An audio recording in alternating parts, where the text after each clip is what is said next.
Чтобы сделать кольцо амигуруми, кончик нити нужно зажать вот так пальцем, обвести рабочей нитью вокруг и немного перекрестить. Здесь фиксирую и крючком под кольцо и захватываю рабочую нить. Вытягиваю петельку и тут же ее фиксирую пальцем. Сразу провяжу и затяну рабочей нитью. Вот такое получилось кольцо. Хвостик можно вытянуть сюда. Вот этой ниточкой регулируется диаметр кольца. И сюда можно провязывать столбики как без накида, так и с накидом. Для примера покажу столбики без накида. Первый столбик в кольцо.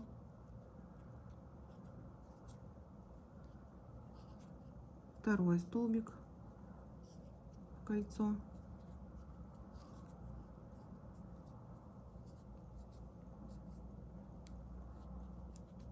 Третий.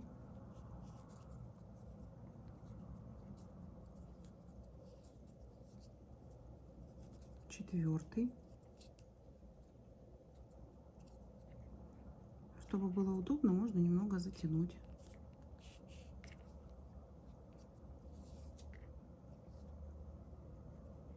Пятый.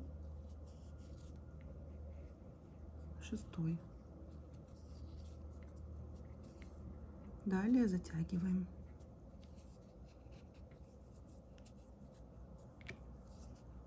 Свободным хвостиком кольцо затягиваем.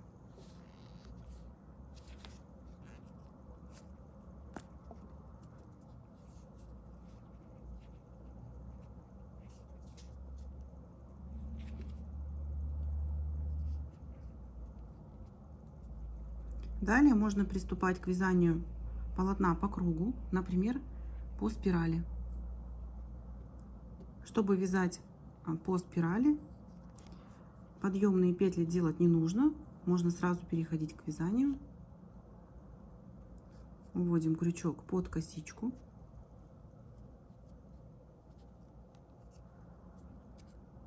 Достаем рабочую нить и провязываем.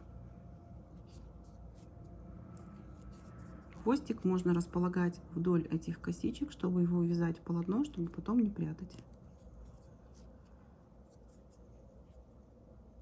Следующий столбик без накида мы провязываем в это же место, которое провязывали предыдущий. Так как в первом ряду у нас будут прибавки, в каждый столбик предыдущего ряда нужно провязать по 2 столбика без накида. 2 провязали в первый столбик. В следующий столбик также провязываем 2, параллельно ввязывая хвостик от кольца. Вытягиваем, накидываем и провязываем.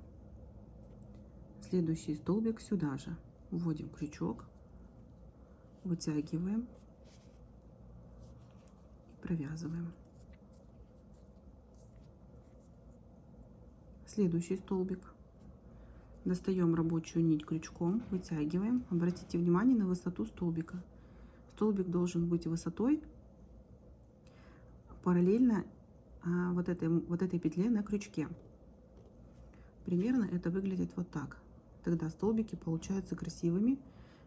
Верхняя петля затянута, а нижняя более свободна, чтобы столбик был красивый, ровный и без лишних отверстий в полотне.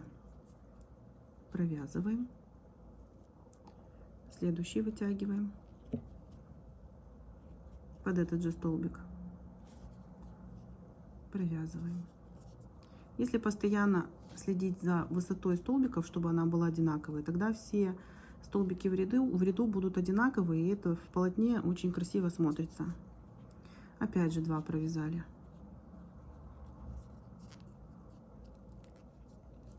Следующая вот эта вот косичка, это вершина столбика без накида предыдущего ряда. И в нее также мы провязываем 2 столбика.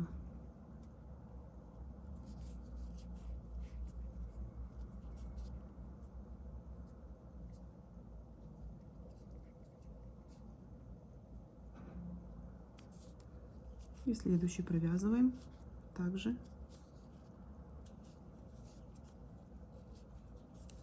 2.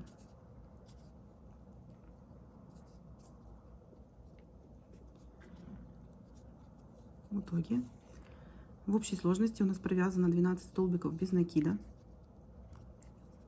Их можно посчитать: 1, 2, 3, 4, 5, 6, 7, 8, 9, 10, 11, 12.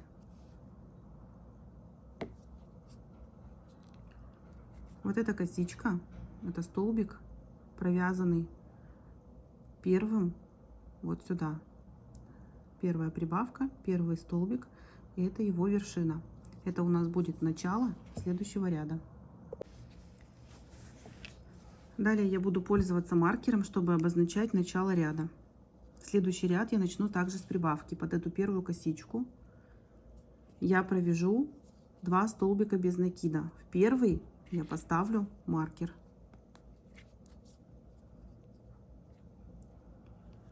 Следующий столбик провяжу сюда же.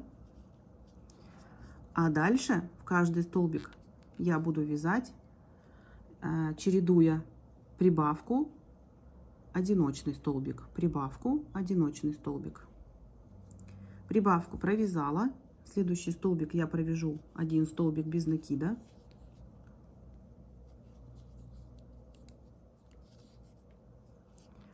А в следующий, в третий, я опять сделаю прибавку. Это чередование будет идти до конца ряда. Ряд закончится перед маркером. 1 столбик, следующий 2,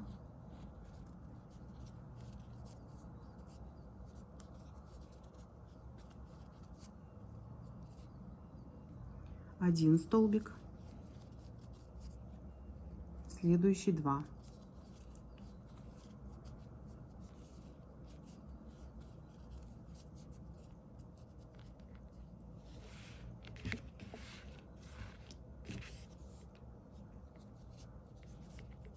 Один столбик, следующий 2,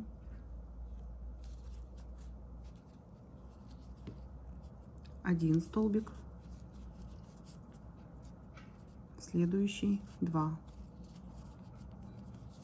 И заканчивается ряд одним столбиком без накида. Провязываю 1 столбик без накида, проверяю. Маркер — это начало ряда. Ряд закончился 1 столбиком. Начинали с прибавки. Должно получиться 18 столбиков. 1, 2, 3, 4, 5, 6, 7, 8, 9, 10, 11, 12, 13, 14, 15, 16, 17, 18.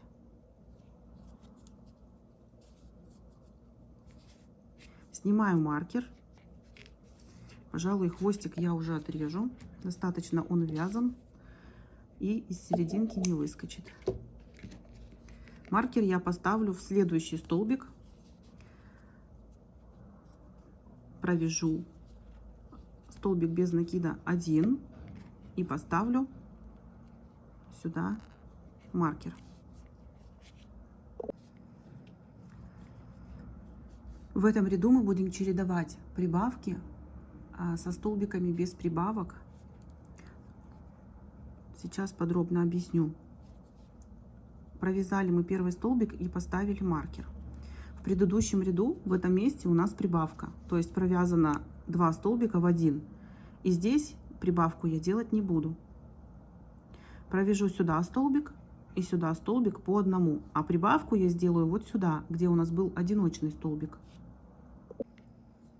Таким образом, у меня будет прибавка располагаться между прибавками предыдущего ряда. И это не будет давать никаких выпуклостей в кругу. То есть круг будет ровным. Провязываю следующий столбик 1. И вот сюда делаю прибавку. 1 столбик. 2 столбик. Далее 2 столбика провязываю по одному. 1 и следующий 1. А вот сюда делаю прибавку. 1, 2.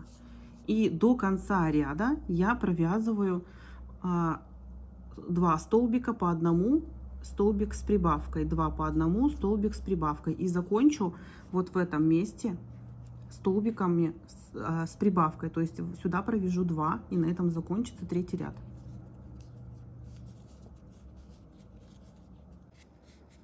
Закончила прибавкой.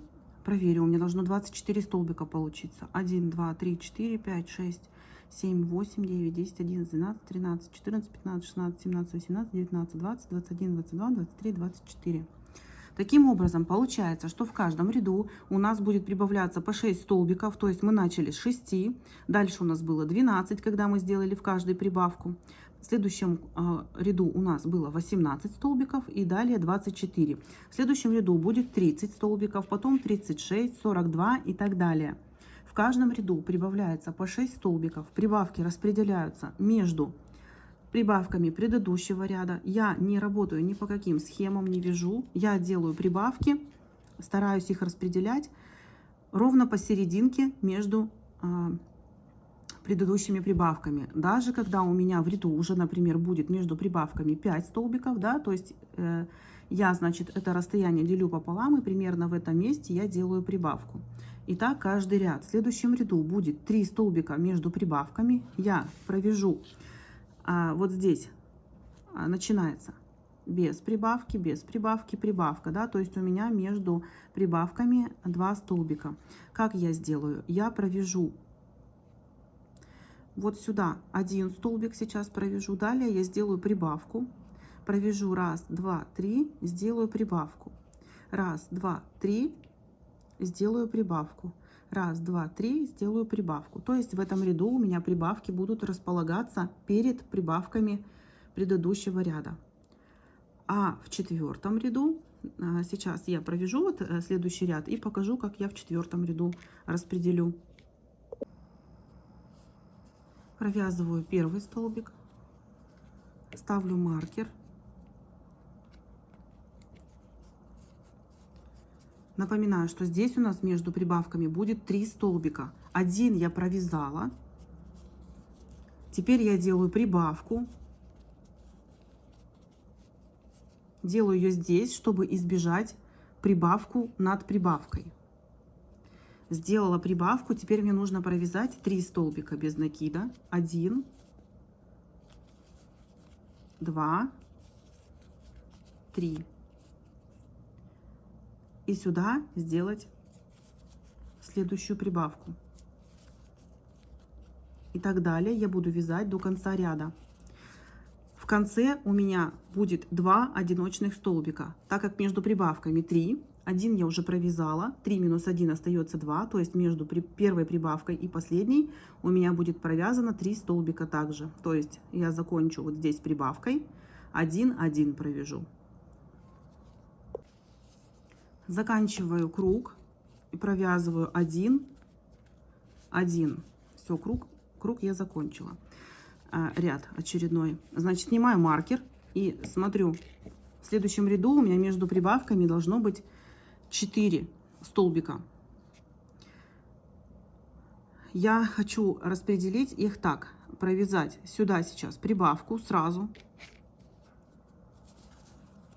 Провязываю столбик.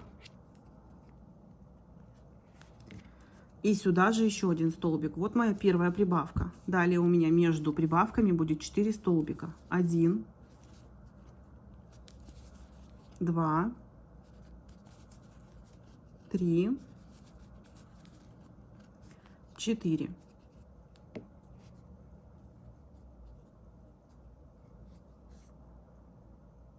сюда сделаю прибавку.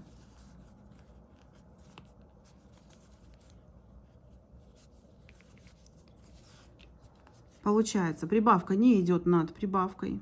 Также она попадает и не над прибавкой предыдущего ряда. Это вообще хорошо. Но здесь так сильно следить не обязательно. Но главное, чтобы вот здесь прибавка в прибавку не шла. Почему? Потому что потом ровный круг превращается в такой некий многоугольник, да, то есть шестиугольник получается. Если мы каждый раз прибавку делаем над прибавкой, это уже будет не круг, получатся углы в этом круге, и будет это уже шестиугольник. Поэтому просто прибавки смещаем каждый раз. И на этом вся схема заканчивается, да, то есть главное это количество столбиков между прибавками, чтобы они распределялись равномерно, и все. Каждый ряд прибавляется 6 прибавок плюс 6 столбиков. Здесь у меня сейчас будет 36, в следующем ряду будет 42 и так далее, плюс 6, плюс 6, плюс 6. Далее, если вы заметили, что кружок пошел немножко блюдечком, это ничего страшного. Это все выравнивается на ВТО через влажную ткань, либо через марлю с утюгом с паром. Отпаривается, плотно прижимается и выравнивается. Можно также класть под пресс, если вам нужно идеально выровненное, плоское, например, донышко сумки или корзины. Можно класть под пресс на пару часов, чтобы форма зафиксировалась достаточно жестко. Хлопок очень хорошо держит форму, но полиэфир также хорошо держит форму. Все зависит от плотности вязания.